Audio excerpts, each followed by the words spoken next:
Assalamualaikum warahmatullahi wabarakatuh.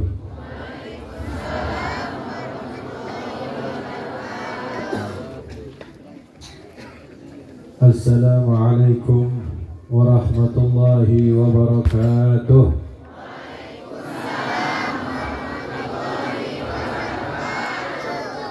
Bismillahirrahmanirrahim.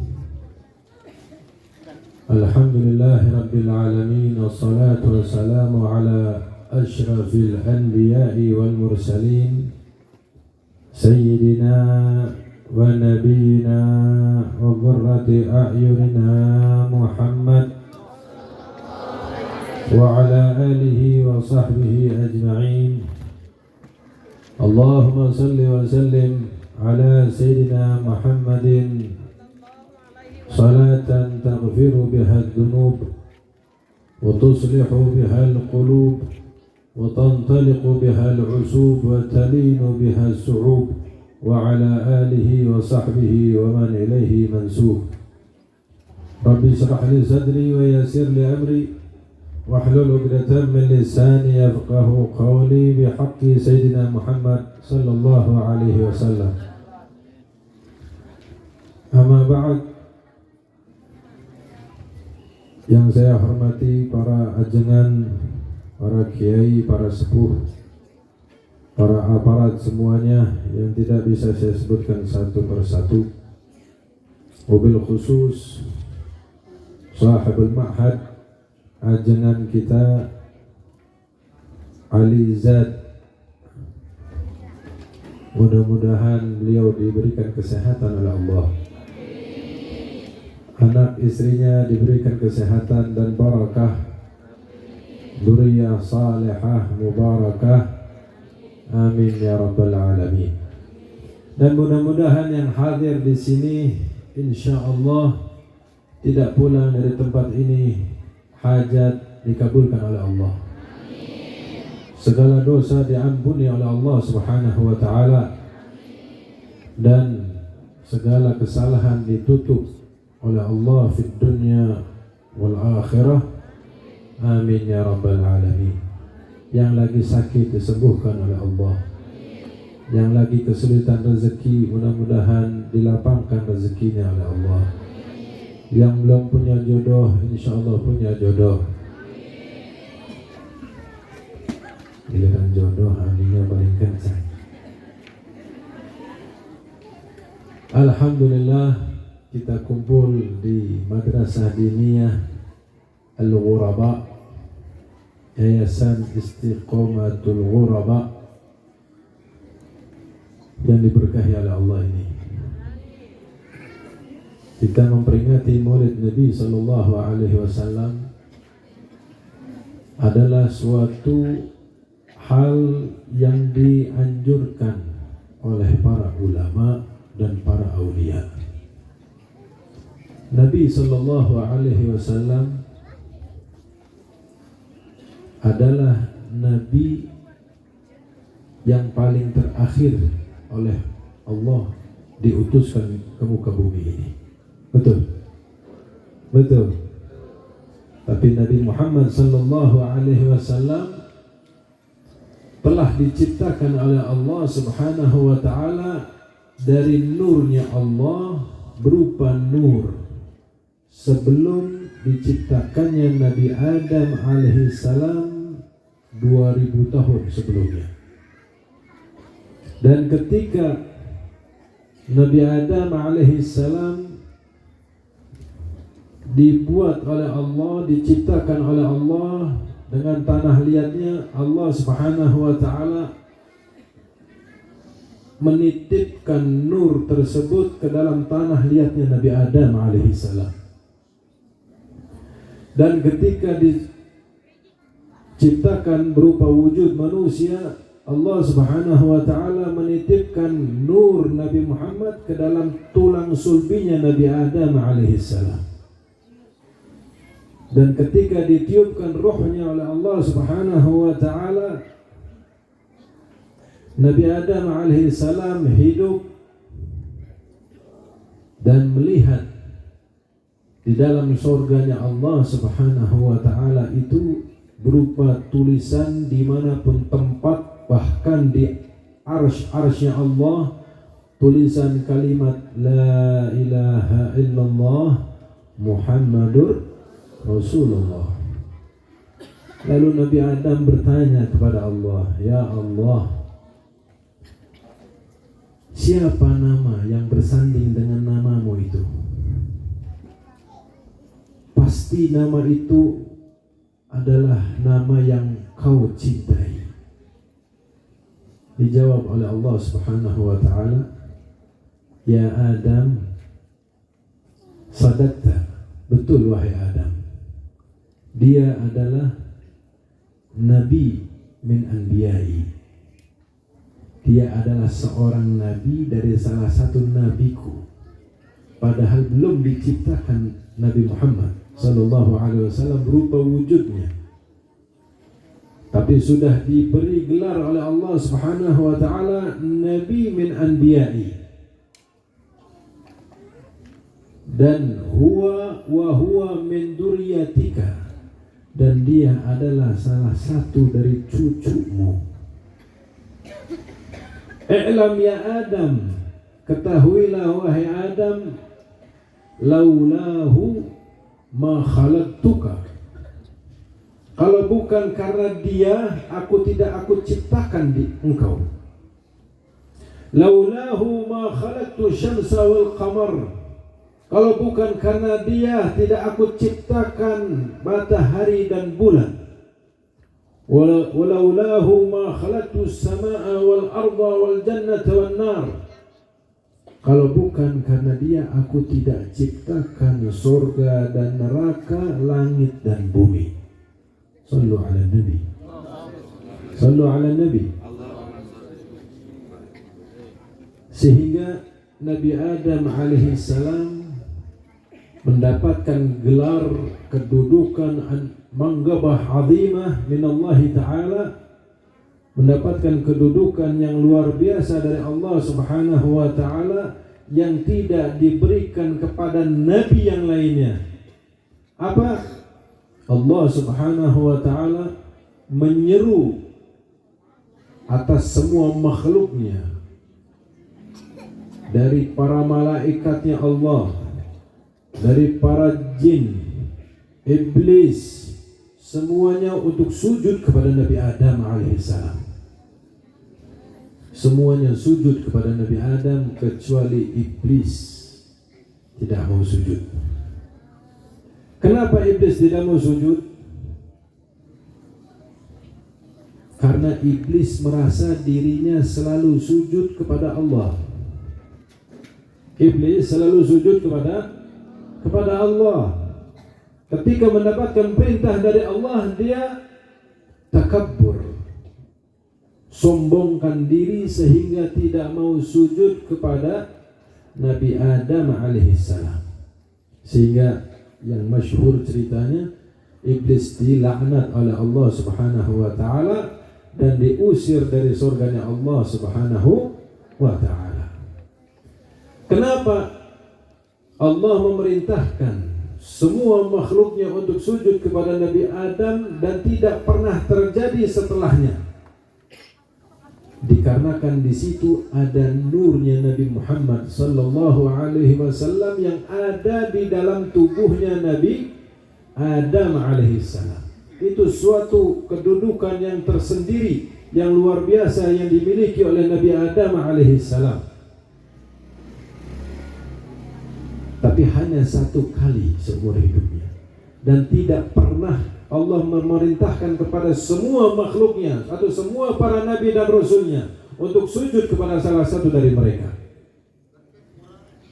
Tapi ketika di akhir, nabi terakhir, Khatamul Anbiya wal Mursalin, ismuhu Muhammad bin Abdullah sallallahu alaihi wa alihi wa sahbihi wasallam, Allah Subhanahu wa ta'ala menyeru. Sebelum menyeru, Allah Subhanahu wa ta'ala mempraktekkan terlebih dahulu dengan kalimat inna Innallaha wa malaikatahu yusalluna 'alan nabi. Sesungguhnya Allah dan para malaikatnya bersolawat kepada Nabi sallallahu alaihi wasallam. Kalimat di situ fi'il mudhari'. Kalau kita ngaji ilmu alat, ilmu nahwu, di situ menandakan bahwa fi'il mudhari' itu buat sekarang dan seterusnya yang akan datang. Ila yaumil qiyamah. Allah dan para malaikatnya selalu bersolawat kepada Nabi Muhammad sallallahu alaihi wasallam ila yaumil qiyamah. Selalu, setiap harinya, setiap waktunya, setiap saatnya, setiap detiknya bersolawat kepada Nabi Muhammad sallallahu alaihi wasallam. Lalu Allah menyeru, mengajak, memerintahkan kepada umatnya, kepada hambanya, kepada umatnya yang beriman. Ya ayyuhalladzina amanu sallu alaihi wa sallimu taslima. Itu perintah dari Allah, kita bersalawat, untuk bersalawat dan salam kepada Nabi Muhammad sallallahu alaihi wasallam. Lalu kita alhamdulillah dijadikan oleh Allah Subhanahu wa taala sebagai umatnya Nabi Muhammad sallallahu alaihi wasallam. Sallu ala Nabi. Sallu ala Nabi. Ketika ada seseorang, siapapun dia, menyebut nama Muhammad, jangan segan, jangan sungkan, jangan malas untuk bersolawat kepada Nabi Muhammad sallallahu alaihi wasallam. Nanti saya ada ceritanya bagi orang yang tidak mau bersolawat ketika mendengar nama Nabi Muhammad sallallahu alaihi wasallam. Kita alhamdulillah dijadikan oleh Allah sebagai umatnya Nabi Muhammad sallallahu alaihi wasallam, umat yang paling mulia, umat yang paling istimewa, umat yang paling dicintai oleh Allah Subhanahu wa taala. Bahkan kedudukan umatnya Nabi Muhammad sallallahu alaihi wasallam sangat dinanti-nanti, sangat diharapkan. Bahkan mereka iri untuk dijadikan umatnya Nabi Muhammad sallallahu alaihi wasallam. Iri di sini bukan hasud, tapi ghibtah. Apa itu ghibtah? Kita ingin seperti dia karena dia memiliki sesuatu yang luar biasa. Tanpa kita menginginkan sesuatu yang luar biasa yang ada di dirinya, kita hilangkan. Itu namanya ghibtah. Wal ghibtatu mahmud. Iri yang seperti itu adalah yang terpuji. Tapi kalau sebaliknya, hasud, itu yang dilarang oleh Allah Subhanahu wa ta'ala. Kita alhamdulillah, orang tua kita, leluhur kita semuanya muslimin, mukminin. Betul? Betul. Kita tanpa meminta kepada Allah terlebih dahulu, tanpa memohon kepada Allah untuk dijadikan umatnya Nabi Muhammad, tapi Allah menginginkan kita sebagai umatnya Nabi Muhammad sallallahu alaihi wasallam. Apa di antara keutamaan umatnya Nabi Muhammad? Di antaranya yaitu semua makhluk, semua umat dilarang masuk ke dalam surganya Allah kecuali umatnya Nabi Muhammad masuk terlebih dahulu ke dalam surga. Amin. Amin. Mudah-mudahan kita yang di sini, yang hadir maupun yang mendengarkan, yang menyaksikan, dijadikan oleh Allah sebaik-baiknya umatnya Nabi Muhammad dan masuk ke dalam surganya Allah bersama Nabi Muhammad sallallahu alaihi wasallam. Amin ya rabbal alamin. Yuk kita salat bersama-sama. Maulaya salli wa sallim daiman abada ya habibika khairul khalqi kullihim. Maulaya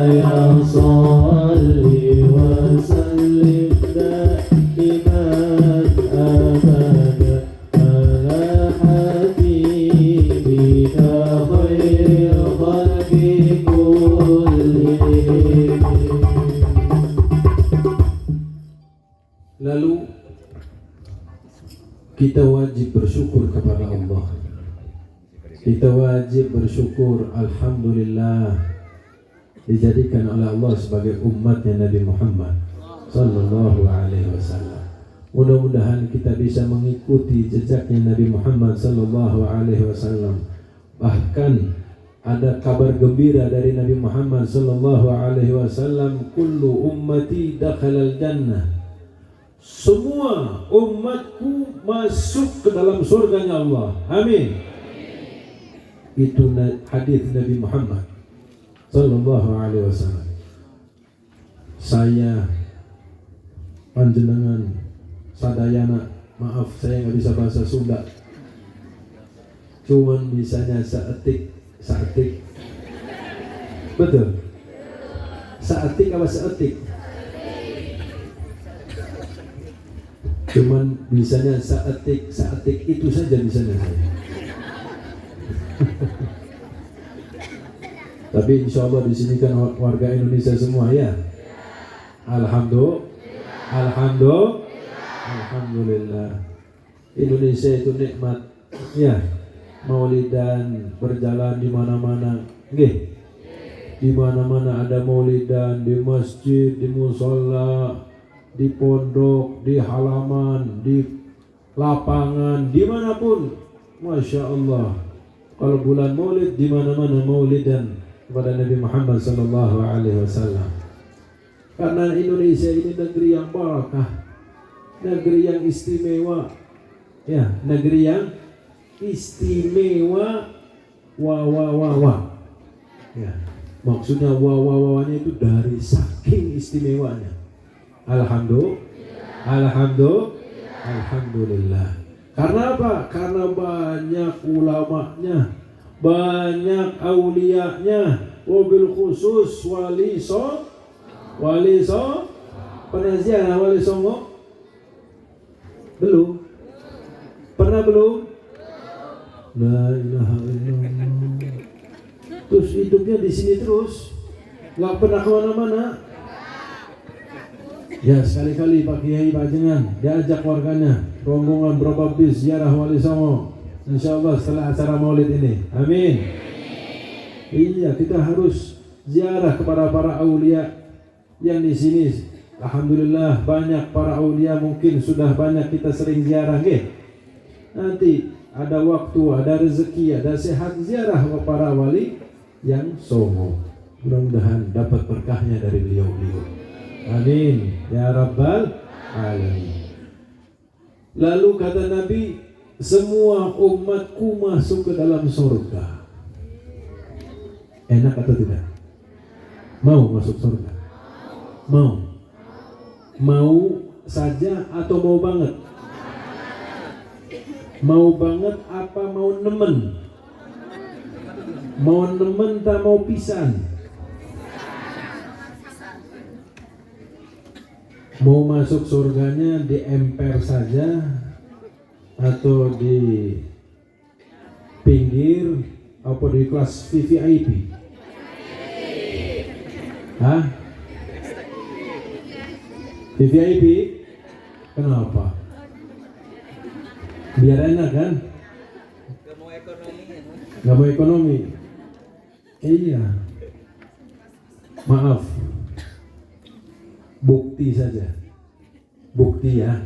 Bukti. Bedanya maksudnya ini saya cuma hanya memperbandingkan saja. Bapak-bapak yang duduk di sini, yang di depan, enak atau tidak Pak? Kenapa enaknya? Empuk. Betul.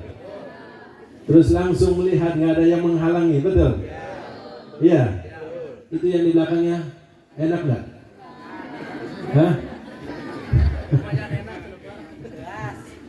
Iya. Kenapa nggak enak atau kurang nyaman? Ya mungkin karena keadaan, betul.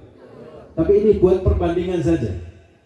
Duduk di kursi itu meskipun kita duduk, ya ibu-ibu duduk kurang nyaman karena kurang empuk. Ya. Apalagi yang di belakang sana. Ini membedakan. Ya, artinya membedakan Di dunia saja sudah beda kenikmatannya artinya. Apalagi nanti di akhirat, di dalam surganya Allah. Orang yang duduk di emper surga ada entah ayah, entah ayah, betul, entah ayah ngomong, entah ayah. Tapi ada masuk di dalamnya. Hanya di akhirat kelak nanti ada cuma 2 tempat, surga atau neraka. Pengen masuk surganya langsung atau mampir dulu? Kalau pesawat itu direct atau transit dulu? Apa direct? Kau yang ngerti ya. Direct itu bahasa bahasa Inggris. Ya, artinya langsung. Kenapa nggak mau transit dulu? Mampir dulu, mampir ngopi di dalam neraka ya. Na'udzubillah min dzalik. Barangkali ada yang mau transit dulu, mampir ngopi bareng sama Fir'aun, ngopi bareng sama Abu Jahal. Mau?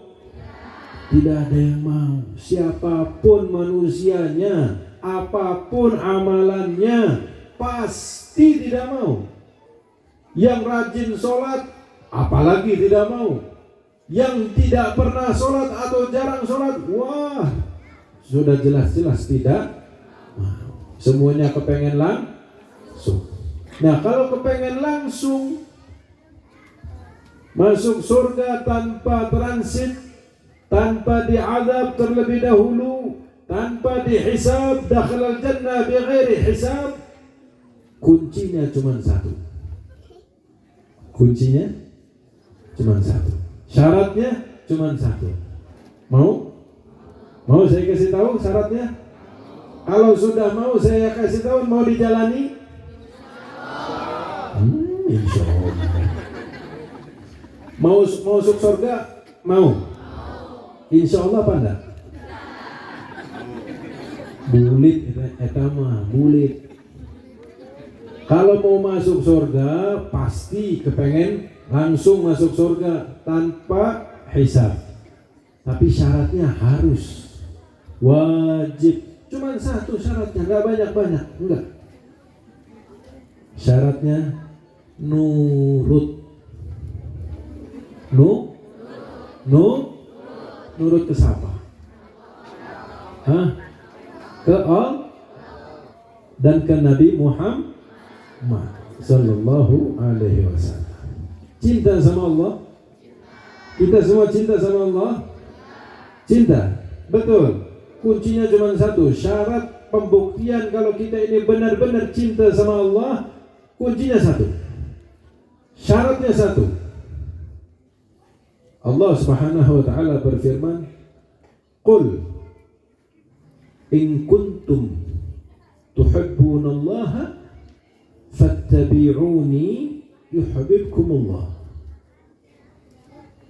Artinya, wahai Muhammad, katakan kepada umatmu, jika kalian cinta sama Allah, maka syaratnya satu, fattabi'uni, ikuti aku, yaitu Nabi Muhammad sallallahu alaihi wasallam.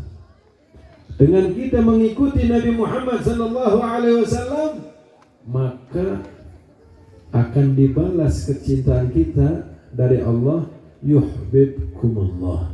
Allah cinta sama kalian. Dan bukan hanya cinta saja, wa yaghfir lakum, diampuni dosanya oleh Allah. Amin ya rabbal, amin ya rabbal alamin. Jadi kuncinya cuma satu, nurut, ngikut sama Nabi Muhammad. Kata Nabi Muhammad, begini, siap. Gak boleh begini, siap. Setuju? Setuju. Ibu punya anak, bapak punya anak. Anaknya berapa? Ada yang 2, ada yang 3, ada yang 5, ya. Ada yang 10, ada 10. Ada teman saya di Cirebon, Masya Allah, anaknya 14 Pak, satu pabrik. 14 satu pabrik. Enggak bingung Pak, enggak keder, enggak kayak kita, enggak. Kita disuka keder, bingung. Dua saja, aduh dua nanti kumaha, etana kumaha, ayana kumaha, wayu kumaha terus. Ini enggak Pak, Masya Allah, hidup semua, ya, bisa makan semua, hidupnya sangat sederhana. Orangnya istimewa, baik, istiqomah, senang sama ulama, senang sama habaib, senang sama orang-orang saleh, diberkahi sama Allah Subhanahu wa ta'ala. Lah, tadi saya cerita sampai di mana? 14. Ya, ibu punya anak, contoh 2 misalnya. Yang satu nurut, yang satu enggak nurut. Kira-kira ibu lebih sayang sama yang mana? Kenapa? Kenapa sayang sama yang nurut? Sama yang enggak nurut sayang enggak? Sayang kan? Walaupun nakal, sayang kan? Itulah orang tua. Itu orang tua seperti itu. Anaknya bedut, wangel, diomongin, waduh, masuk sini, keluar sini, bahkan baru masuk sini keluar lagi, nggak sempat masuk, baru sini keluar lagi udah.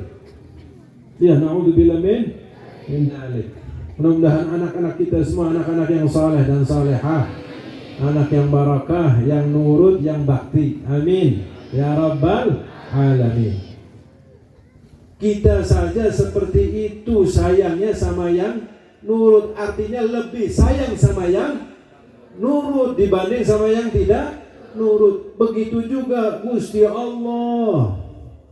Gusti Allah ini maha sayang. Sayangnya ibu terhadap anak itu tidak ada apa-apanya dibanding kasih sayangnya Allah terhadap hambanya.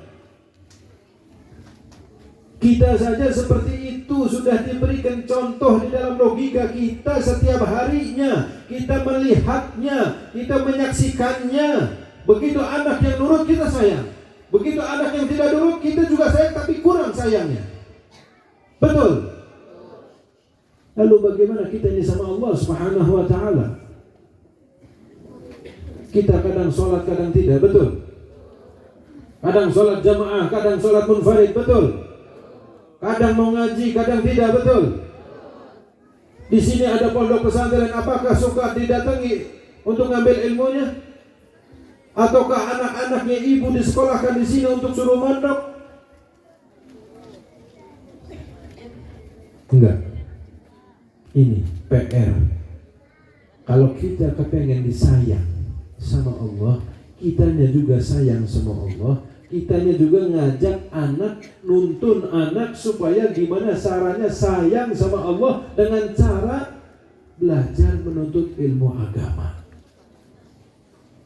Banyak kiai, Masya Allah, pondoknya di mana-mana, santrinya banyak.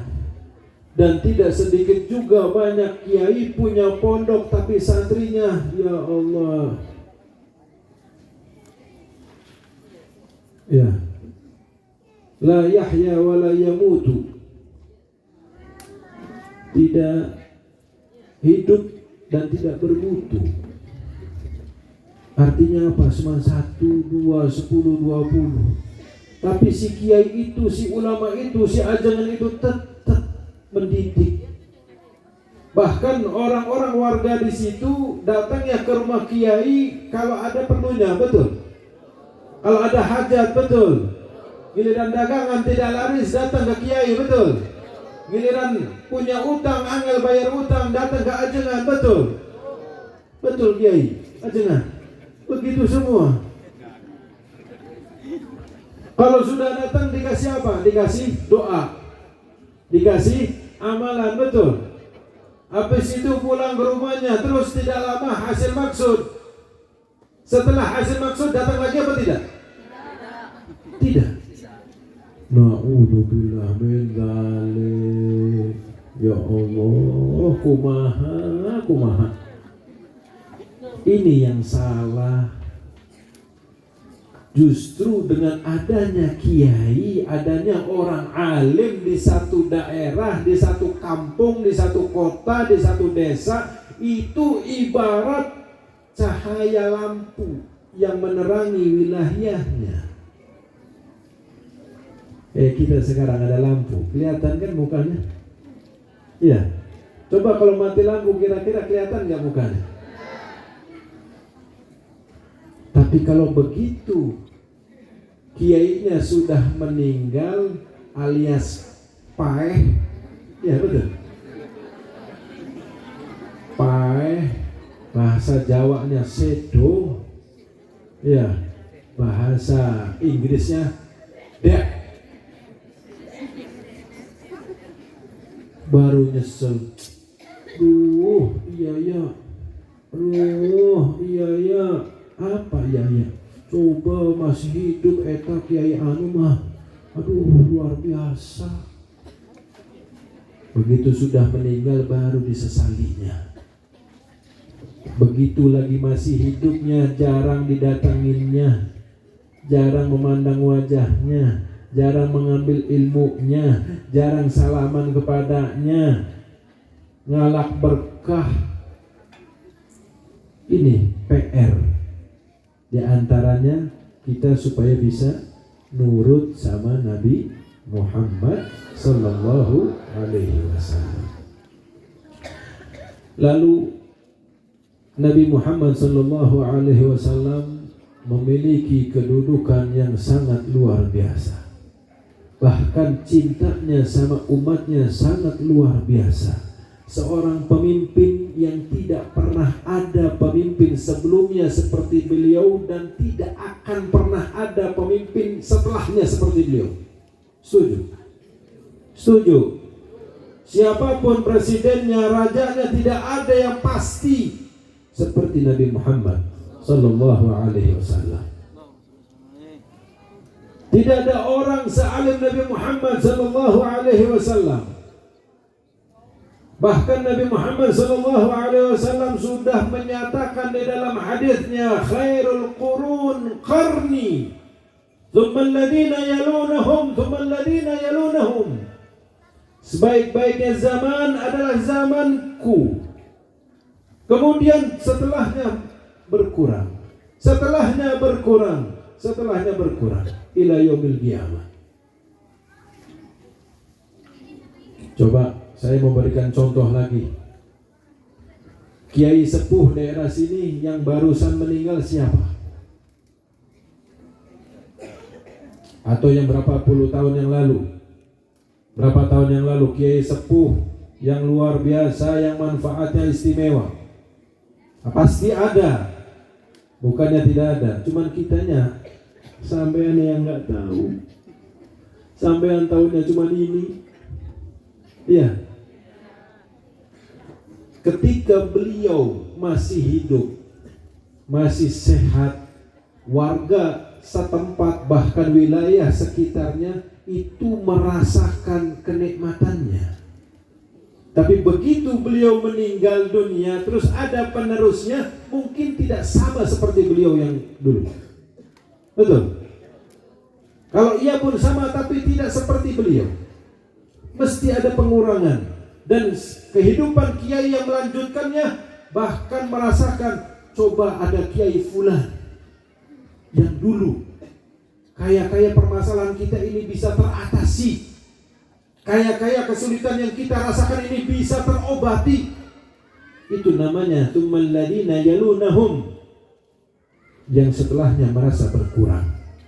Dan ketika beliau juga masih hidup merasakan seperti itu. Yang sebelumnya, ya Allah, coba yang kiai yang sebelumnya, alim sebelumnya itu luar biasa, bahkan kita akan bisa terobati segala kesulitan, kesusahan. Itulah kekurangan zaman pada saat ini. Lalu Nabi Muhammad SAW begitu mencintai umatnya ketika akhir hayatnya beliau inda sakaratil maut. Ketika sakaratul maut, Nabi Muhammad di antara ucapan yang diucapkan sama beliau adalah ummati, ummati. Umatku bagaimana ya Allah? Umatku bagaimana ya Allah? Tidak ada pemimpin seperti beliau yang ketika sakaratul maut masih memikirkan umatnya. Presiden siapa yang bisa seperti itu? Yang ketika akan lengser, akan berubah keadaannya, masih memikirkan rakyatnya? Tidak ada. Saya bisa pastikan tidak ada. Mustahil kalau ia pun ada. Itulah kekurangan kita. Itulah kelebihannya Nabi Muhammad sallallahu alaihi wasallam. Begitu cintanya kepada kita semua, tapi kitanya kurang cinta kepada Nabi Muhammad. Kita hanya pura-pura cinta kepada Nabi Muhammad. Kata Nabi Muhammad, para wanita yang taat sama suami ya. Halo. Kata Nabi Muhammad, para wanita, para istri yang taat sama suaminya ya. Taat apa enggak? Taat apa enggak? Ya, taat. Alhamdulillah. Kadang-kadang cuma taatnya. Taat sama suami kalau ada uang. Ya. Begitu uangnya ada, Masya Allah, ini suami saya. Ini raja saya. Betul. Tapi begitu pulang nggak bawa uang,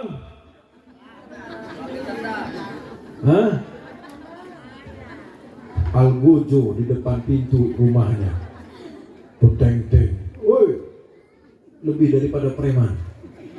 Bahkan kadang suami itu tidak takut sama preman, tapi lebih takut sama istri yang berwujud preman. Betul Pak? Betul Pak? Ngalami Bapak? Bapak seperti itu sama istrinya. Ya, kata Nabi, para wanita yang nurut sama suami, yang bakti sama suami, jaga kehormatan suami, jaga harta bendanya suami, didik anak-anak dari suami Anda. Jaga kehormatan Anda wahai wanita. Seorang perempuan itu lebih mudah untuk masuk ke dalam surga dibanding masuk dalam neraka. Lebih mudah sebetulnya dibanding laki-laki. Asalkan itu nurut sama suami. Asalkan suaminya juga harus benar-benar jadi pemimpin yang benar. Jangan mentang-mentang suami, kamu harus nurut sama saya. Suaminya jarang sholat. La ilaha illallah. Suaminya suka main judi, ya na'udzubillah. Suaminya suka minum, bukan minum air putih, tapi minum cap orang tua. Lah ini kalau Anda wahai suami kepengen istrinya nurut bakti, Andanya harus siap menjadi imam. Karena suami adalah seorang imam di dalam rumah tangganya. Bahkan kata Nabi SAW, kullukum ra'in wa kullukum mas'ulun an ra'iyatih. Setiap dari kalian adalah pemimpin, dan setiap pemimpin akan diminta tanggung jawabnya nanti. Pemimpin yang paling kecil adalah seorang suami, dan seorang ibu juga bisa menjadi pemimpin untuk anak-anaknya. Jika seorang suami menjadi imam yang baik di dalam rumah tangganya, mendidik anak istrinya di jalan Allah, mencari nafkah yang halal, menghidupkan di dalam rumah tangganya cinta kepada Allah dan Rasulnya, takut kepada Allah, maka disitulah akan tercipta kehidupan yang sakinah, mawaddah, warahmah. Rezeki akan dibuka oleh Allah Subhanahu wa ta'ala. Tapi kalau di dalam rumahnya tidak menciptakan hal-hal yang seperti itu, mimpi untuk mendapatkan sakinah, mawaddah, warahmah. Materi bukan segala-galanya. Uang bukan segala-galanya. Jabatan bukan segala-galanya. Semua akan kita tinggal. Ibu cinta sama suaminya.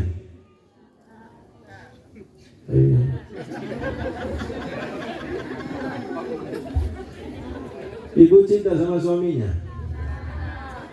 Pokoknya jawab pelan bisa. Ngantuk ibu? Hah? Sudah cukup? Terus sudah cukup? Benar.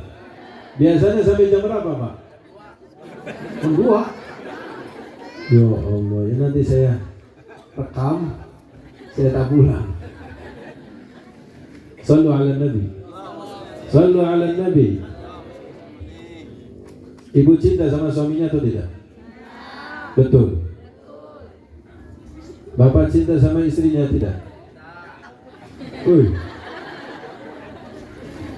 Subhanallah ya.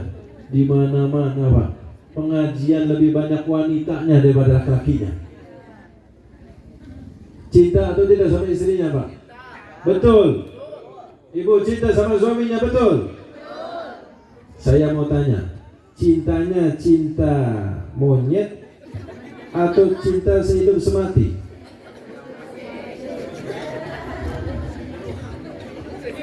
Hah? Ayo dijawab atuh. Cinta sehidup semati? Oh, sehidup saja.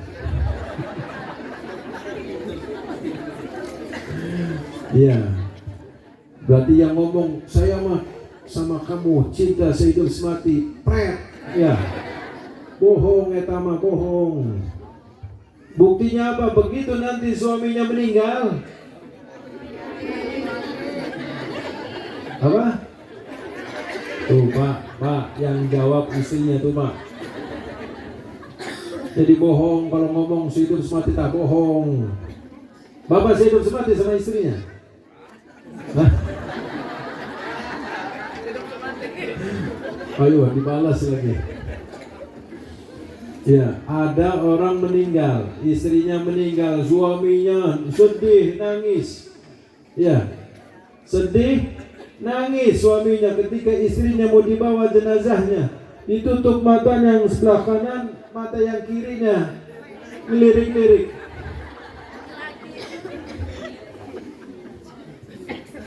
Begitu juga suaminya yang meninggal, istrinya, aduh suamiku mau kemana?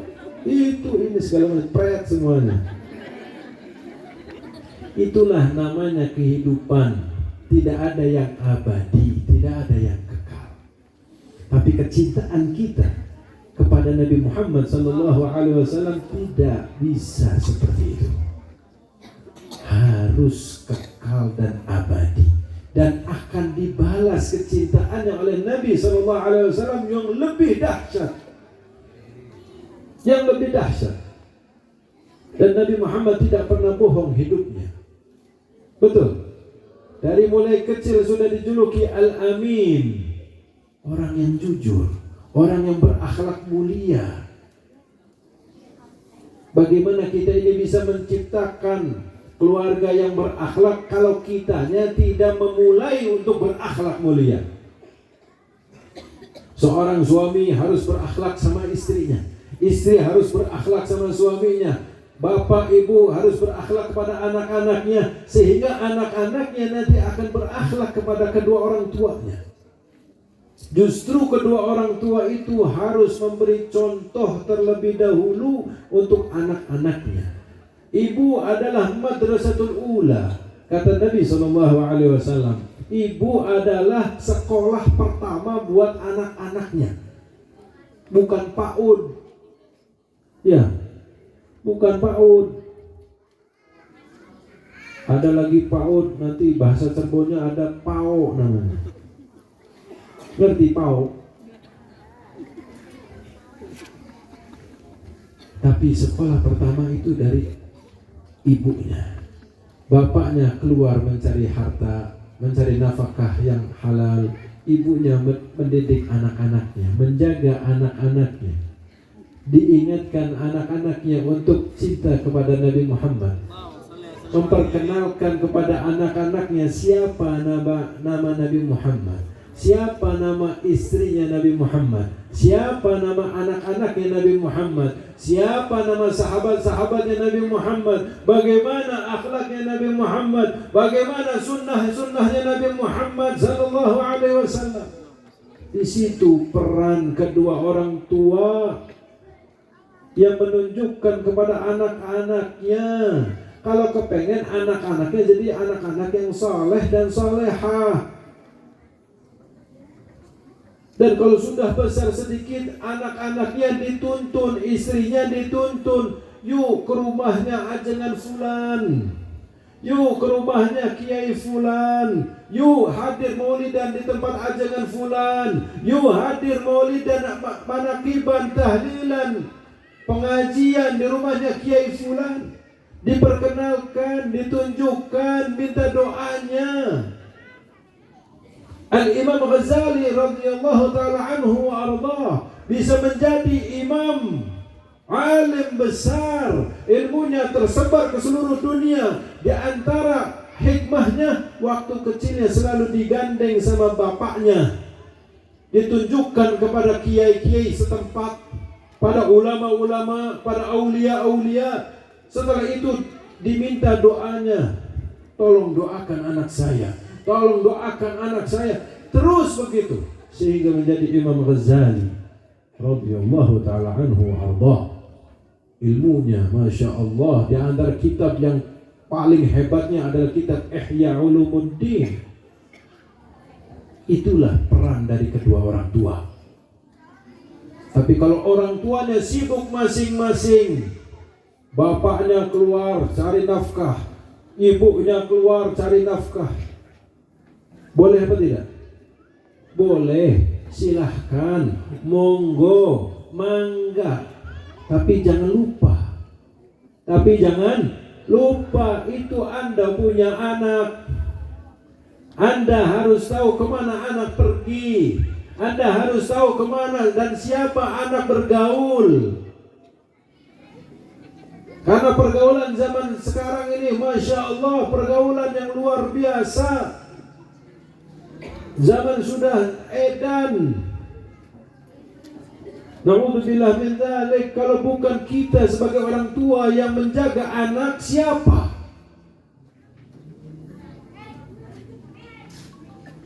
Kalau sudah agak besar sedikit, disekolahkan di pesantren.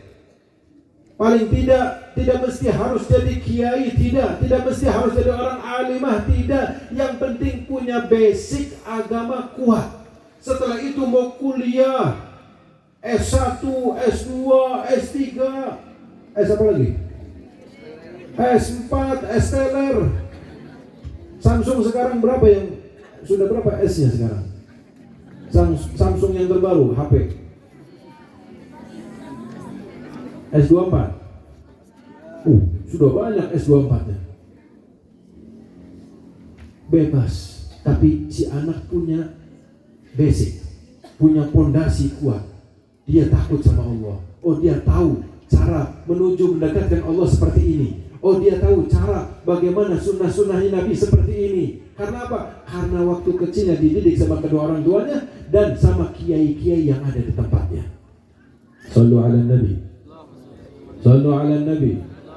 Jangan sampai anaknya disuruh ngaji kepada kiai, suruh sholat ke musalla atau ke masjid, ibunya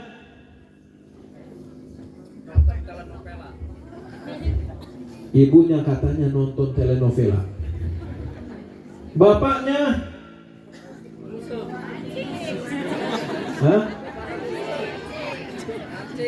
mancing, atau bapaknya nonton bola, atau bapaknya main kartu domino, atau main catur, atau main HP. Si anaknya suruh ngaji, suruh sholat ke musola, tapi bapaknya tidak mencontohkan, ibunya tidak mencontohkan. Anak saat itu dia akan nurutnya karena takut. Tapi lama-lama Si anak juga punya otak, berpikir, melihat keadaan orang tuanya seperti itu. Bapak bisanya nyuruh saya saja, ibu bisanya nyuruh saya saja, sedangkan ibunya lagi nonton TV, bapaknya sedang main HP, atau bapaknya sedang dan lain sebagainya. Jangan disalahkan nanti kalau anak akan berbuat yang tidak-tidak. Berangkatnya sih ke musola bawa sarung, tapi tidak masuk musola terus. Iya apa tidak? Betul. Karena orang tuanya. Ini akhlak mulai dari rumah kita masing-masing. Akhlak mulai dari rumah kita masing-masing, dari keluarga kita masing-masing, sehingga anak itu tumbuh, Masya Allah, Tabarakallah, berakhlak yang mulia. Orang yang akhlaknya bagus, akhlaknya baik itu disenangi sama banyak orang. Betul. Tapi kalau orang yang akhlaknya jelek disenangi atau tidak? Tidak. Saya mau tanya ya, jawab jujur ya. Ya Pak, Ibu. Ini sampai jam berapa ini? Sudah 10:30. Cukup? Ya, saya mau tanya, Ibu, Bapak, jawab jujur ya. Lebih sering mana? Lihat HP atau lihat Al-Quran? Saya mau jawaban yang jujur. Lebih sering mana, megang HP apa megang Al-Quran? Lebih sering mana, ngebet Al-Quran atau geser-geser HP? Ini jujur? Jujur jawabannya? Alhamdulillah atas kejujurannya. Tsumma na'udzu. Astagfirullahaladzim. Terus bagaimana nanti kalau HP terus, Facebookan, YouTubean, Instagram, TikTok, apa lagi? Sejenisnya dan kawan-kawannya. Lalu bagaimana? Bahkan sudah banyak kejadian di satu rumah, bapaknya megang HP, ibunya megang HP, anak-anaknya megang HP, duduknya satu meja. La ilaha illallah, astagfirullah. Si anak lagi nonton apa, bapaknya lagi sibuk apa, ibunya lagi nonton apa. Apakah ini yang Anda harapkan? Turunnya sakinah mawaddah warahmah dengan cara seperti ini? Mustahil. Mimpi saja nggak mungkin. Boleh, silahkan HP, silahkan. Tapi ada waktunya, ada saatnya. Kadang maaf beribu maaf. Ibu kadang zaman sekarang tidak mau direpotkan sama anaknya. Betul? Anaknya nangis, ya, HP. Iya. Ibu anaknya rewel, HP. Betul? Kepengen anaknya otaknya gak beres? Banyak loh, hati-hati. Kejadian dan itu fakta, banyak buktinya. Anak yang tumbuh, na'udzubillah min dzalik, matanya tidak bisa melihat, otaknya terganggu karena radiasi dari HP. Ini namanya bukan hanya HP, setan gepeng. Setan gepeng. Jangan dibiasakan anak main HP. Jangan. Ibu bukan sayang, bapak bukan sayang sama anaknya itu. Tidak sayang. Kalau sayang, ibu dan bapak harus tegas sama anak. Tegas untuk kebaikan anak di kemudian hari. Silahkan main HP pada waktunya, dikasih waktu dan jamnya dan harinya, selesai. Bukan anak SD, anak TK kemana-mana bawa HP. Sekolah SD kelas 1 bawa HP, kelas 2, kelas 5, kelas 6 bawa HP. Alasan orang tuanya biar bisa komunikasi, nanti kalau sudah pulang dijemput, ditelepon. Ini HP. Iya saat itu. Tapi apakah Anda, wahai orang tua, mengetahui anak itu melihat apa di dalam HP-nya? Anda mungkin banyak uang, tapi Anda membelikan HP ke anaknya Anda yang belum saatnya, itu Anda menunjukkan tidak sayang sama anaknya, tidak cinta sama anaknya, tidak peduli sama anaknya. Ini banyak sudah. Di HP ini ada segala macam. Ada kebaikan, ada kejelekan. Tinggal kita maunya seperti apa. Kalau Anda, wahai orang tua, tidak tegas terhadap anak, siapa nanti? Kalau bukan Anda yang mendidik anak, siapa nantinya? Jangan salahkan nanti anak Anda berbuat yang tidak-tidak. Jangan salahkan nanti kalau anak Anda bergaul dengan orang-orang yang tidak beres. Karena dari HP. Karena kasih sayangnya Anda yang katanya kasih sayang, itu bukan kasih sayang. Nanti saatnya, kalau sudah dewasa, sudah SMA, sudah bisa diajak komunikasi dengan baik, sudah bisa mengerti mana yang baik, mana yang tidak baik, sudah ada fondasi agama yang kuat, silakan. Tapi kalau dari mulai kecil, SD, TK, SMP diberikan HP, akhirnya banyak anak-anak saat ini, anak-anak yang tidak sehat permainannya. Lihat kita zaman kita dulu dah. Main sama teman-temannya main apa? Main lari-larian, main segala macam, enggak? Kayak gitu kan? Sekarang apa mainnya? Main game yang ada di sini. Tubuhnya tidak bergerak. Otaknya rusak karena radiasi, matanya rusak karena radiasi. Akhirnya si anak ikut main game judi. Ada game judi, ada judi online, game online yang judi sifatnya. Karena siapa? Anda, wahai orang tua yang bertanggung jawab. Anda bertanggung jawab nanti di sisi Allah. Itu bukan kasih sayang. Saya ingatkan itu. Kalau kepengen Anda memiliki anak-anak yang tumbuh sehat, yang tumbuh berkualitas, yang tumbuh berakhlak, yang tumbuh pintar, takut kepada Allah, cinta kepada Nabi Muhammad SAW. Dan yang terakhir, kita perbanyaklah salawat kepada Nabi Muhammad SAW. Karena banyak hadis tentang keutamaan salawat kepada Nabi Muhammad SAW. Kita ini banyak dosa, Bu, Pak. Banyak dosa, banyak maksiat, banyak kesalahan, banyak segala macam. Tapi kita terus berjalan, ngikut di belakangnya orang-orang saleh, ngikut di belakangnya orang-orang alim, ngikut di belakangnya para aulia.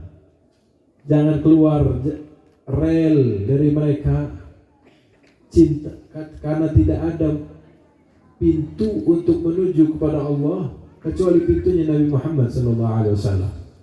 Tidak ada pintu untuk menuju Nabi Muhammad SAW kecuali hanya melewati dua pintu, yaitu pintu keluarganya Nabi Muhammad SAW dan pintu para sahabat-sahabatnya Nabi Muhammad SAW. Jangan mau diajak sama hal-hal yang tidak beres. Ada golongan yang cintanya sama keluarganya Nabi saja, tapi tidak cinta kepada sahabat-sahabatnya Nabi. Itu tidak beres, tidak benar, sesat, menyesatkan. Ada golongan yang cintanya kepada sahabat saja, tapi tidak cinta pada keluarganya Nabi Muhammad. Itu tidak benar, tidak beres, sesat dan menyesatkan. Kita adalah ahlus sunnah wal jamaah. Kata Al-Imam Sayyidina Ali bin Sayyidina Ali Zainal Abidin Ibn Al-Husain, anaknya Sayyidina Husain, namanya Ali Zainal Abidin, cucunya Nabi Muhammad sallallahu alaihi wasallam. Dalil annahu min ahli sunnah wal jamaah fahuwa yukthiru min as-salati ala nabi sallallahu alaihi wasallam atau kama qala radhiyallahu anhu. Dalil tanda dia itu termasuk ahlu sunnah wal jamaah, dia memperbanyak salawat kepada Nabi Muhammad sallallahu alaihi wasallam. Kita alhamdulillah di Indonesia ini alirannya, thariqahnya ahlu sunnah wal jamaah, yang lebih ma'rufnya, yang lebih dikenalnya yaitu Nahdlatul Ulama. Jangan keluar dari itu, jangan keluar. Jangan suka coba-coba ke sana atau ke sini, jangan. Ikut di dalamnya. Selamat dunia akhirat. Selamat dunia. Amin ya rabbal alamin. Lalu kata Nabi sallallahu alaihi wasallam dalam hadisnya, "Man shalla alayya salatan wahidah sallallahu alaihi ashra, wa man shalla alayya ashran sallallahu alaihi mi'ah, wa man shalla alayya mi'atan kataballahu lahu baina ainai bara'atan minan nifaq wa bara'atan minan nar wa askanahu yaumal qiyamah ma'asy syuhada." Yang artinya, barang siapa orang yang bersalawat kepadaku dibalas sama Allah 10. Salawat satu kali dibalas sama Allah 10. Barang siapa yang bersalawat kepadaku 10 dibalas sama Allah 100. Dan barang siapa yang bersalawat kepadaku 100, maka orang itu ditulis di dahinya terbebas dari sifat munafik dan terbebas dari api neraka. Dan nanti di yaumil qiyamah ditempatkan bersama golongan para syuhada. Alhamdulillah. Itu barang siapa yang salawat kepada Nabi 100. Dalam hadis yang lain, "Man shalla alayya fi kulli yawmin mi'ata marrah qadallahu lahu mi'at hajah, 30 minha fid dunya wa 70 minha fil akhirah." Atau kama qala Nabi sallallahu alaihi wasallam, barang siapa orang yang bersalawat kepadaku setiap harinya 100 kali, maka hajatnya 100 hajat dikabulkan oleh Allah. 30 hajat di dunia dikabulkan sama Allah, dan 70 hajat di akhirat dikabulkan sama Allah. Alhamdulillah. Apa saja coba kita menginginkan hajat di dunia? Ayo, apa saja? 1, sehat wal. Yang kedua, dimudahkan segala urusannya. Yang ketiga, panjang umur. Yang keempat, yang lagi sakit minta sembuh. Yang kelima, rezekinya luber. Ya. 6, ayo sebut, punya anak yang soleh dan soleha. 7, punya istri yang soleha. 8, punya suami yang soleh. 9, punya rumah bagus. 10, punya mobil bagus. 11, bisa pergi haji. 12, pokoknya banyak nih. Ya, yang sudah punya istri 1 pengen, gak berani jawab, ini ada istri. Artinya 30 hajat dunia dikabulkan sama Allah, 70 hajat akhirat dikabulkan sama Allah. Apa hajat akhirat? Matinya husnul, di alam kuburnya dilapangkan. Betul?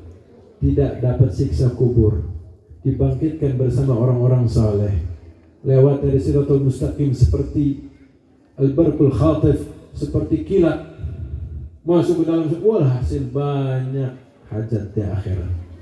Itu baru 100 kali. Pertanyaannya, bagaimana yang sholawatnya setiap hari 1000 kali? Bahkan dalam riwayat yang lain, barang siapa yang bersalawat kepadaku setiap hari 1000 kali, haramallahu jasadahu 'alan nar. Diharamkan jasadnya masuk ke dalam nerakanya Allah. Oh, kalau begitu Beb, ya udah saya mah sholawat saja, nggak mau sholat. Gitu. Kepret. Sholat mah harus, ya. Puasa harus. Syariat-syariat yang lain harus. Maksiat tinggal ditambah sholawat. Lalu Al-Imam Syekh Abil Hasan Asyadili mimpi. Kenal sama Imam Syekh Abil Hasan Asyadili? Tahu? Nggak tahu. Makanya yang dekat sama ajengan, sama kiai, nanti diceritakan manakibnya. Itu beliau seorang alim wali besar di negeri Mesir. Beliau mimpi Nabi Muhammad SAW. Bertanya kepada Nabi Muhammad, ya Rasulullah, orang yang bersalawat kepadamu 1 kali dibalas sama Allah 10 kali, itu apakah untuk orang yang khusyuk atau tidak? Dijawab oleh Nabi SAW, untuk orang yang tidak khusyuk baca salawatnya. Alhamdulillah. Jadi baca salawat 1 kali dibalas sama Allah 10 kali, itu bagi orang yang tidak khusyuk. Bahkan kata Nabi, diampuni dosanya, ada 1 malaikat yang memohonkan ampunan buat dirinya. Bagi orang yang tidak khusyuk bersolawat, dapat ganjaran pahala seperti itu. Lalu kata beliau, bertanya lagi, lalu bagaimana ya Rasulullah bagi orang yang khusyuk? Dijawab oleh Nabi, la ya'lamuha illallah. Tidak ada yang tahu pahalanya seperti apa kecuali Allah Subhanahu wa ta'ala. Lalu keutamaan sholawat, ada seorang ibu memiliki putrinya meninggal dunia. Putrinya sudah dewasa, sudah remaja, meninggal dunia. Setelah meninggal dunia, si ibu ini merasa kehilangan, pengen tahu keadaan anaknya, putrinya seperti apa di alam barzakhnya. Apakah mendapatkan siksa atau mendapatkan nikmat? Ini seorang tua, ibu menginginkan anaknya yang luar biasa. Akhirnya pergi ke rumahnya Al-Imam Hasan Al-Basri radhiyallahu ta'ala anhu wa ardah. Imam Hasan Al-Basri itu adalah seorang tabi'in, muridnya dari Sayyidina Ali bin Abi Thalib. Dan ketika waktu kecilnya, waktu bayinya sama orang tuanya, dibawa sowan ke rumahnya istri baginda Nabi Muhammad SAW yang bernama Sayyidatuna Aisyah radhiyallahu ta'ala anha wa ardaha wa an abiha. Dibawa, wahai ummul mukminin, ini anak saya, doakan. Didoakan sama ummul mukminin Sayyidatuna Aisyah sehingga menjadi alim besar, imam besar, namanya Al-Hasan Al-Basri. Itu akibat gara-gara suka dibawa ke orang soleh, dapat doanya dari orang soleh, dapat nadrahnya dari orang soleh, dapat pandangannya dari orang saleh. Mudah-mudahan kita semua dipandang sama orang-orang saleh di dunia wal akhirah. Amin ya rabbal alamin. Lalu datang si ibu ini ke rumahnya Al-Imam Hasan Al-Basri. Bertanya, ya Imam, aku punya putri, sudah tumbuh dewasa remaja, tapi meninggal dunia. Aku pengen tahu, apakah dia di kuburannya mendapatkan siksa atau nikmat? Akhirnya dikasih amalan sama Imam Hasan Al-Basri. Nih, ini amalan kau lakukan. Insya Allah kau bisa mimpi ketemu sama anakmu. Pulang ke rumahnya, sampai di rumahnya diamalkan.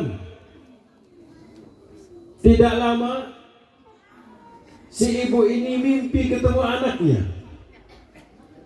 Anaknya dalam keadaan disiksa oleh Allah Subhanahu wa ta'ala. Anaknya diazab oleh Allah. Tangannya dibelenggu, kakinya dibelenggu, lehernya, kepalanya diikat sama besi dari neraka, diseret, disiksa oleh Allah Subhanahu wa ta'ala. Na'udzubillah min dzalik. Allahumma ajirna minan nar. Allahumma ajirna minan nar. Allahumma ajirna minan nar salimin. Birahmatika ya arhamar rahimin. Si ibu itu menangis melihat anaknya dalam keadaan disiksa oleh Allah. Ketika terbangun dari tidurnya, si ibu dalam keadaan menangis, seakan-akan mimpi itu kayak nyata. Akhirnya dia kembali ke rumahnya Imam Hasan al-Basri untuk memberitahu keadaannya.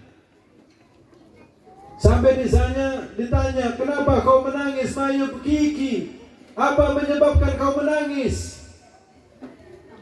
Dijawab oleh si ibu ini, ya Imam, amalanmu sudah aku lakukan dan aku mimpi ketemu anakku dalam keadaan disiksa oleh Allah. Mendengar kalimat itu, Imam Hasan al-Basri menangis. Dari saking menangisnya, dari saking takutnya kepada Allah, sampai Imam Hasan al-Basri pingsan. Dari takut, khaufan min Allah. Apakah kita ini pernah menangis karena takut kepada Allah? Apakah kita ini pernah meneteskan air mata karena takut kepada Allah? Ataukah kita ini cuma hanya menangis karena urusan dunia saja? Lalu Imam Hasan al-Basri tidak lama kemudian mimpi ketemu seorang wanita. Dalam keadaan wanita tersebut cantik yang luar biasa, memakai mahkota, sampai mahkota tersebut bersinar bercahaya, sampai cahayanya itu dari timur ke barat, mendapatkan kenikmatan yang luar biasa. Si perempuan ini bertanya kepada Imam Hasan al-Basri di dalam mimpinya, ya Syekh, ata'rifuni? Wahai Syekh, wahai Imam, apakah kau mengenal diriku? Dia jawab, tidak. Siapa engkau? Dijawab sama si perempuan ini, aku adalah putri dari seorang ibu yang waktu itu pernah datang pada dirimu. Heran Imam Hasan al-Basri, kok bisa kau mendapatkan kedudukan seperti ini, sedangkan ibumu beberapa waktu yang lalu mimpi ketemumu, kamu dalam keadaan disiksa. Betul, kata si anak.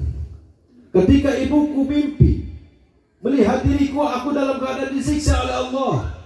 Bahkan bukan diriku saja yang disiksa, penduduk makam yang ada di sekitarku, ada sekitar 450 makam yang disiksa oleh Allah Subhanahu wa ta'ala. Na'udzubillah min dzalik. Lalu Imam Hasan al-Basri bertanya, sebab apa kau ini mendapatkan kedudukan seperti ini? Dijawab, wahai Imam, ketika ibuku melihatku dalam mimpinya, aku dalam keadaan disiksa, itu betul. Tapi setelah ibuku itu sudah tidak melihatku, beberapa waktu kemudian ada seorang saleh, orang alim, orang wali min auliyaillah lewat di daerah pemakamanku ini. Si orang saleh ini membaca salawat kepada Nabi Muhammad sallallahu alaihi wasallam satu kali membaca salawat kepada Nabi Muhammad. Kemudian dia menandahkan tangannya, ya Rabb, ya Allah, jikalau salawatku ini engkau terima ya Allah, maka aku hadiahkan pahala salawatku ini untuk penduduk ahlul kubur yang ada di sini. Sallu ala Nabi, sallu ala Nabi, sallu ala Nabi. Lalu di saat itu, kata si perempuan tersebut, kami mendengar suara tanpa rupa, irfa'u anhumul adab bi barakati salati ala Nabi Muhammad sallallahu alaihi wasallam. angkat azab yang ada di sini karena berkatnya salawat kepada Nabi Muhammad sallallahu alaihi wasallam.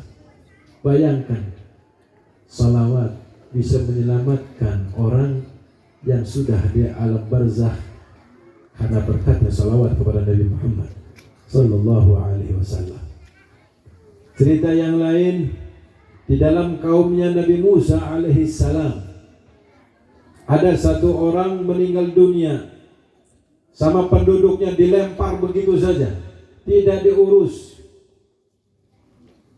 Akhirnya Nabi Musa alaihi salam mendapatkan perintah wahyu dari Allah Subhanahu wa taala untuk mengurusi si mayat itu.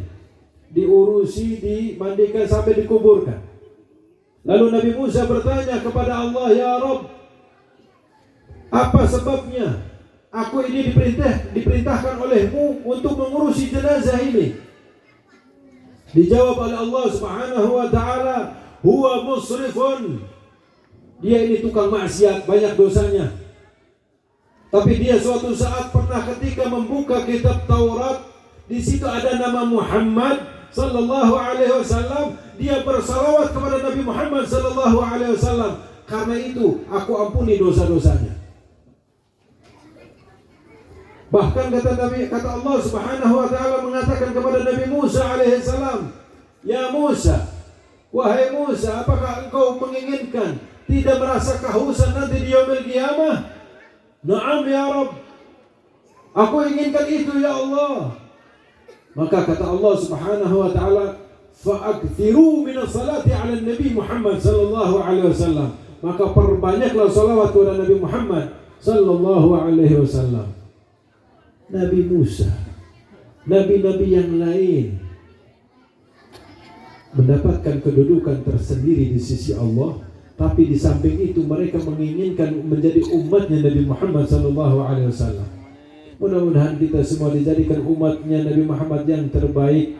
Segala dosa kita diampuni oleh Allah, segala hajat kita dikabulkan oleh Allah Subhanahu wa taala. Yang sakit mudah-mudahan pulang dari sini disembuhkan oleh Allah sakitnya.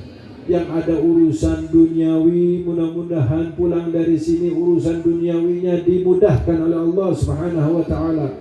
Mudah-mudahan pondok pesantren ini makmur, banyak santrinya, barakah ilmunya, manfaat ilmunya dunia akhirat, dan mudah-mudahan kita semua dipanjangkan umurnya oleh Allah Subhanahu wa taala dalam keadaan sehat walafiat, dalam keadaan taat kepada Allah dan Rasulnya, dan mudah-mudahan kita semua insyaallah bisa berangkat ziarah kepada Nabi Muhammad sallallahu alaihi wasallam, dan mudah-mudahan lisan kita diberikan oleh Allah selalu berzikir kepadanya, selalu mengucapkan Allah kepadanya, selalu berzikir mengucapkan la ilaha illallah kepadanya, selalu berzikir beristighfar kepada Allah, dan selalu bersalawat kepada Nabi Muhammad sallallahu alaihi wasallam.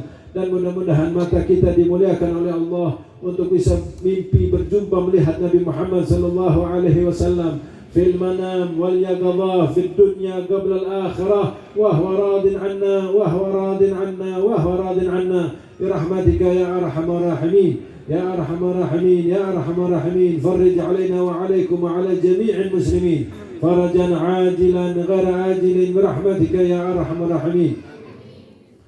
Terakhir, sebelum doa, saya mau memberikan satu amalan. Mau?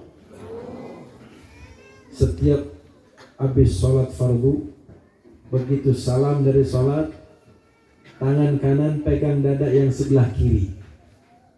Ini amalan dari salafus saleh. Ini saya dapat dari guru-guru kami, ijazah dari guru-guru kami, dari orang-orang saleh. Apa manfaatnya? Dimudahkan segala urusannya, dilapangkan dadanya, hatinya ditenangkan oleh Allah Subhanahu wa taala. Pegang dada sebelah kiri, pakai tangan kanan, baca surat Al-Nashrah 1 kali, surat Al-Insyirah. Kemudian dilanjut baca Rabbi shrah li sadri wa yassir li amri. Sampai situ saja. Rabbi shrah li sadri wa yassir li amri. Rabbi shrah li sadri wa yassir li amri bihaqqi sayyidina Muhammad sallallahu alaihi wasallam. Dibaca sebanyak 7 kali. Rabbi shrah li sadri wa yassir li amri bihaqqi sayyidina Muhammad sallallahu alaihi wasallam 7 kali. itu insya Allah hatinya yang galau, hatinya yang sumpek, yang mumet, yang ruwet dilapangkan sama Allah SWT. Rezekinya dimudahkan oleh Allah Subhanahu wa taala. Dan yang kedua, baca Ya Latif Ya Latif sebanyak 129 pagi hari dan 129 di sore hari atau maghrib atau malam. Ya Latif Ya Latif. Paham? Ya, saya berikan ijazah pada kalian seperti apa yang saya dapatkan ijazah. In sahat alaina al-ijazah min masyayikhina wa muallimina wa habaibina ajaztukum bihada. Ucapkan qabiltul ijazah. Alhamdulillah. Rabbana taqabbal minna innaka antas samiul alim wa tub alaina innaka antat tawwabur rahim. Allahumma ighfir li ummati sayyidina Muhammad. Allahumma arham ummata sayyidina Muhammad. Allahumma ansur ummata sayyidina Muhammad. Allahumma aslih ummata sayyidina Muhammad. Allahumma ajbur ummata sayyidina Muhammad. Allahumma farrij an ummati sayyidina Muhammad bihaqqi sayyidina Muhammad wa ali sayyidina Muhammad. Rabbana taqabbal minna innaka antas samiul alim wa tub alaina innaka antat tawwabur rahim. Rabbana hab lana min azwajina wa dhurriyyatina qurrata a'yunin waj'alna lil muttaqina imama. Allahumma ihdina fiman hadait wa 'afina fiman 'afait wa tawallana fiman tawallait wa barik lana fima a'tait wa qina bi rahmatika sharra ma qadait fa innaka taqdi wa la yuqda 'alaik wa innahu la yadhillu man walait wa la yu'izzu man 'adait. Tabarakta rabbana wa ta'ala wa lakal hamdu 'ala ma qadait. Nastaghfiruka wa natubu ilaik. Wa sallallahu 'ala sayyidina Muhammadin nabiyil ummi wa 'ala alihi wa sahbihi wa sallam. Alhamdulillahi rabbil alamin. Min sirril Fatihah.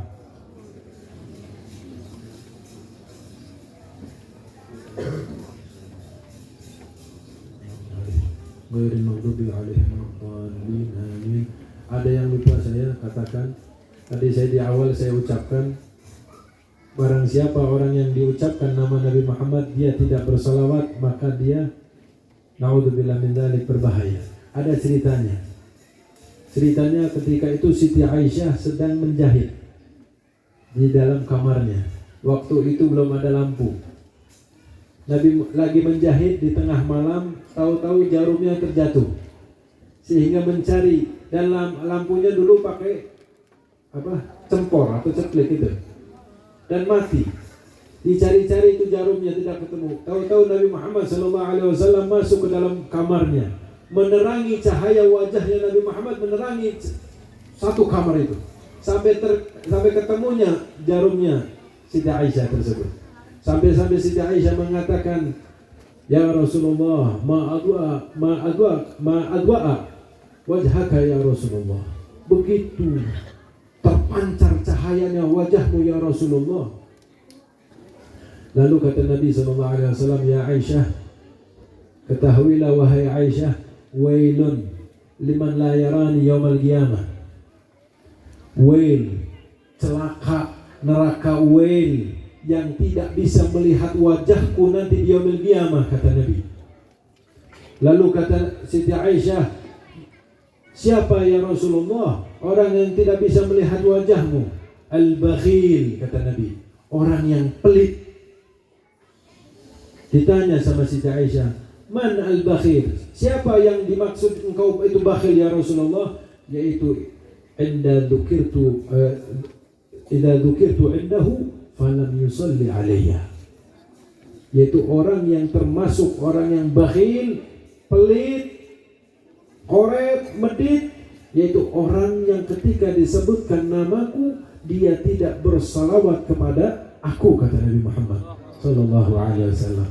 Jadi ketika kita mendengar nama Nabi Muhammad, jangan sungkan untuk bersalawat kepada Nabi Muhammad sallallahu alaihi wasallam, supaya kita bisa melihat wajahnya Nabi Muhammad nanti di yaumil qiyamah. Wabil khusus insyaallah di dunia terlebih dahulu. Mudah-mudahan mata kita dimuliakan oleh Allah, bisa melihat Nabi Muhammad sallallahu alaihi wasallam di dalam mimpi kita maupun dalam keadaan sadarnya insyaallah. Amin ya rabbal alamin. Wallahu muwaffiq ila aqwamit thariq. Wal afu minkum. Wassalamu alaikum warahmatullahi wabarakatuh. sallallahu ala Muhammad sallallahu